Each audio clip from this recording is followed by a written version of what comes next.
In a few moments, I will sign a historic executive order instituting reciprocal tariffs on countries throughout the world. Reciprocal, that means they do it to us and we do it to them.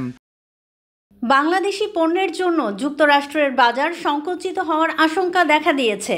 মার্কিন president Donald ট্রাম্পের নতুন শুল্ক নীতির ফলে বাংলাদেশের রপ্তানি খাতে বড় ধাক্কা লাগতে পারে। যুক্তরাষ্ট্রের নতুন সিদ্ধান্ত অনুযায়ী বাংলাদেশ থেকে আমদানি করা পণ্যের ওপর ৩৭% সম্পূরক শুল্ক বসানো হয়েছে। এতদিন গড়ে ১৫% শুল্ক থাকলেও এখন তা দ্বিগুণেরও বেশি বেড়ে গেল।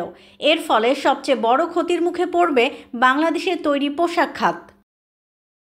বাংলাদেশের পোশাক রপ্তানি নির্ভর করে যুক্তরাষ্ট্র সহ বিভিন্ন বাজারের ওপর। ২০২৪ সালে বাংলাদেশ $৮৪০ কোটি পণ্য যুক্তরাষ্ট্রে রপ্তানি করেছে, যার মধ্যে $৭৩৪ কোটি তৈরি পোশাক। নতুন শুল্কের ফলে ব্যবসায়ীরা আশঙ্কা করছেন রপ্তানি কমে যেতে পারে। শুধু বাংলাদেশই নয়, এশিয়ার অন্যান্য দেশও এই শুল্ক বৃদ্ধির শিকার হয়েছে।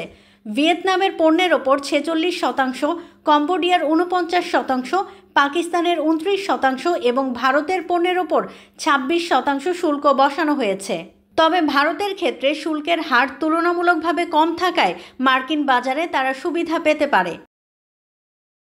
বিশ্ব অর্থনীতিবিদরা বলছেন, ট্রাম্পের এই শুল্ক নীতি শুধু রপ্তানিকারকদের জন্য নয়, মার্কিন ভোক্তাদের জন্য চ্যালেঞ্জ হয়ে দাঁড়াবে।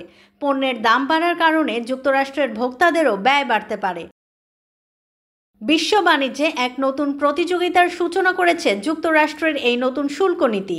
এখন দেখার বিষয়, বাংলাদেশ এই সংকট মোকাবেলায় কী কৌশল গ্রহণ করে।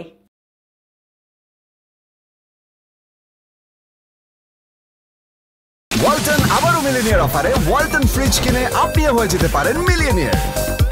মিলিনিয়ার ছড়াছড়ি দেশ জুড়ে, এটা শুধু ওয়ালটনই পারে।